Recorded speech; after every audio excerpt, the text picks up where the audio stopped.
What's good, YouTube? Today we are going to be unboxing and reviewing the Nike Lebron 12 EXT QS wheat and metallic gold. Just before I open up the box, I've not seen this type of Nike box before, the completely blacked out one, where you've got a matte black box and the shiny Nike logos on the top. You've got a little white Nike detail here. I've seen the pure white boxes, the white and metallic white, sorry, the white and shiny white boxes when you get the premium shoe, but I've not seen this blacked out one before. Let's look at the label up here. So it's Lebron 12 EXT QS.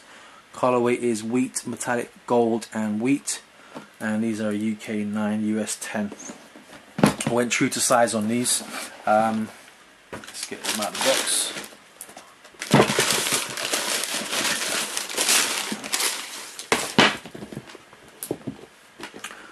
So these are my second pair of Lebron shoes. First pair of Lebron 12s. I own a pair of the Lebron 11s, the low version, the black and gum ones. But this is the first pair of 12s and the first pair of mid or highs, whatever they're calling them. I went true to size because the 11 lows fit me perfectly in the UK 9. But after trying these ones on, they're a bit tight across the main part of the foot here.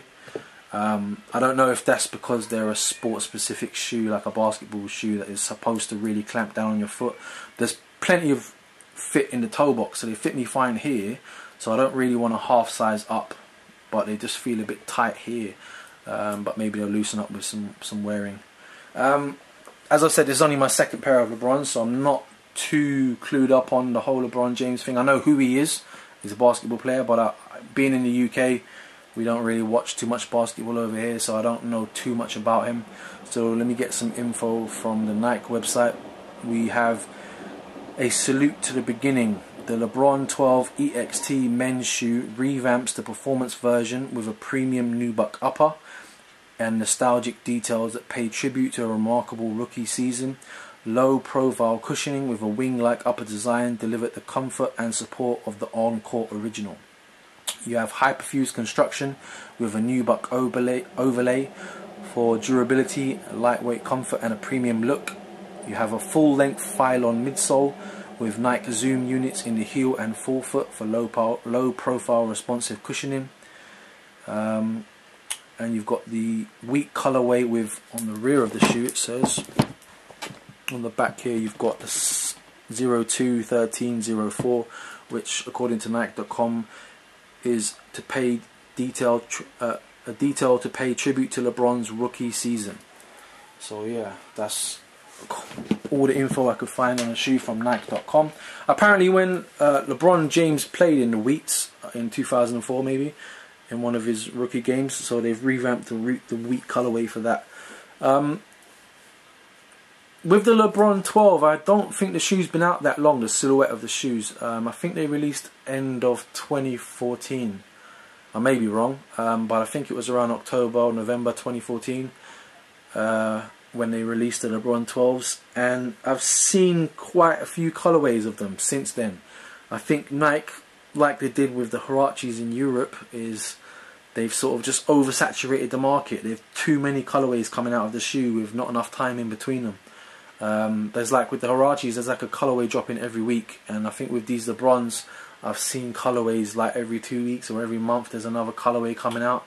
So for me it put me off the shoe because they kind of flooded the market with too many different colorways. But this wheat colorway, I really like the wheat shoes. I've got the Air Force One Flaxes. They're not wheat, but they're pretty much a wheat shoe.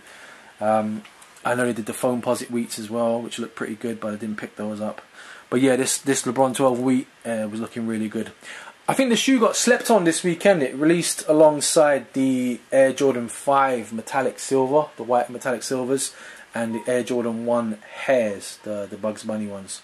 So I think those two releases kind of overshadowed this one. But also being in the UK, basketball's not that popular, and neither are LeBron James sneakers. Obviously we buy Jordans and stuff over here, but the LeBron sneakers are not that popular in the UK. So this shoe kind of got slept on, which is a bit of a shame, because when I ordered them on Foot Locker's website. While I was waiting for delivery, I was out and about and I went and checked them in store, and they're a really nice feel. I know it's only nubuck, it's not like a proper suede or anything, but they really feel like a good premium quality shoe. Definitely nice build quality. I'm really happy with the shoe. There's a lot of detail that the camera's probably not going to pick up, like this hyperposit material that they have on the side of the shoe to give it structure. It almost has like a felt feel to it. The camera's probably not going to pick it up because you can't really see it, but you know, like when you feel like velvet or suede, not suede, but like felt, when you get that really light fur feel to it. This material has that, whereas on the standard Lebrons it's sort of just a hyperposit plastic. The gold of the shoe, the gold metallic, is just this swoosh, and the lace tips, which are not metallic, they're just plastic gold, and you get a metallic, I don't know if you call it, it's not a lace lock, lace loop or lace tag, lace thing that you get here with the 3 triangles on it. The gold are little loops around the lace eyelets, but yeah, other than that, wheat completely all over the shoe. So let's get around to the sole. They said on the Nike information that it's got a full file-on midsole. You can't really see the midsole, so I suppose it's inside the shoe. And on the heel unit, you have 1 big zoom unit in the heel here, and 6, I think they're called hexazoom, little air units here. After trying on the shoe, I've got to say that the heel one is very comfortable. It actually sits a little bit further out than the rest of the sole. I don't know if you can see it on camera, but this bit here is a little bit further out from the shoe than the rest of it. So this bit hits the ground first, and it's very comfortable. Whereas these little units in here, I'm sure they do compress and decompress and give you that sports performance movement, but you don't really feel them as much as this heel unit. So it probably would have been nicer if, like how you have in a foam posit, where you have the full zoom air unit in the front and you can really feel that moving when you take a step. But this heel unit, very comfortable. But I'm a little bit concerned that because it sticks out just a little bit more than the rest of the sole, that if I'm wearing these on the street, on the pavement, this might wear down a bit more than the rest of the sole and maybe burst this air unit. Hopefully not, but just a bit of a concern first off. You've got a hard plastic unit here to give you a bit of arch support. You have a pull tab on the back of the shoe with the King James logo here, if it will pick it up, LJ with the crown. You've got the LeBron signature on here, and 021304. Same on both sides of that tab, so it's like a sideways stitched pull tab. You've got a little crease in it, or little grooves inside here for the ankle, so it sits quite low on the back of the ankle and then comes up a lot higher on the side of the shoe. The whole inside of the shoe is wheat as well. Nice thick padding around the ankles. It feels very sturdy. Obviously, like it's a performance basketball shoe, so it is going to be quite stuck to your foot and very rigid, but it feels very sturdy when you put it on. The whole inside of the shoe is like a sock system, where there's no tongue, it's like a whole sock system. You can even see the fly wire that's coming in. I don't know if the camera will pick it up, but you can see right here where the fly wire on the inside of the shoe is running down between the outer of the shoe and the inner sock lining. But yeah, it's a really nice shoe. I noticed on the tongue here, if it'll focus in, you've got the LeBron signature, and then underneath, they've not stitched it too great, but you've got the L23 logo on the underside of that as well. Both the insides of the shoe are different. You've got LeBron James on the right foot, and if that's focusing in on there, got LeBron James on the right shoe, and it's written in that what do you call it? There's a word for those where you can read it.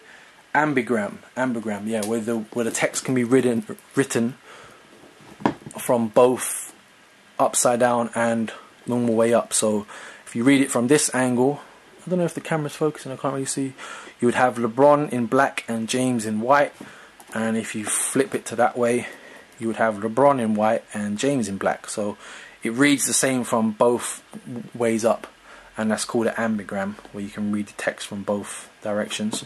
And on the left shoe, only one way up, you've got the Nike logo, and you've got LBJ and Virtue written in, I think, 3 different languages. So yeah, that's about it for the shoe. It's very comfortable. It's very tight, like I mentioned in this little lacing system bit here. Just this bit here, it's very tight. The shoe feels like it's pulling down on the shoe. But I guess you've got the fly wire bits just sitting back here, and you've got this thick unit here. So that's probably to keep the shoe tight to stop your heel sliding up the shoe. You've got 2-tonal wheat, so you've got 1 tone on the Hyperposits and 1 tone on the Nubuck upper. It's Nubuck, but it feels like a very premium Nubuck. Like, I really like it. You've got a Nike swoosh on the side, and you've got a cut out Nike swoosh on the 4-foot toe box area here. It's very faint. But yeah, that's about it. It's my first pair of LeBron 12s. They are a bit tight, but I'm hoping they will loosen up with a few wears.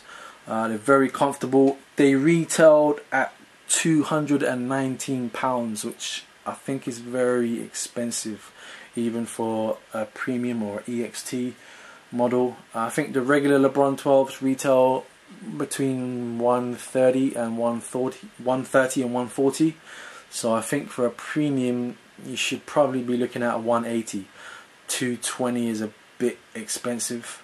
But yeah, they are very nice, but I think 220 is a bit much, and it's led to them, I think, sitting on the shelves a little bit more than they should. They sold out on Nike.com, but everywhere else they seem to be in stock with full size ones. Like I said, it was a slept on shoe because it had some competition on release day with the Jordan 1s and the Jordan 5s, taking the shine away from these, and obviously being in the UK, LeBron not being so big, not so popular shoe model. But I think this was a slept on shoe, and a lot of people were slipping if they didn't pick these up. It's a very quality made shoe, good quality materials, and yeah, I'm very happy with the shoe. Alright, that's the end of the review. If you like this review, give it a thumbs up. If you didn't like it, give it a thumbs down. Comment on the video, let me know what you did like, or if you gave it a thumbs down, what you didn't like. I'm still new to sneaker reviewing, so apologies for the rambling. I'll try and improve with more videos. If you want to follow me on Twitter or Instagram, it will be Chris_S_Ramos. Links for those will be in the description. Subscribe to my channel if you want to see some more videos. Share this video, I'd appreciate it. And yeah, hope you enjoyed it. Peace.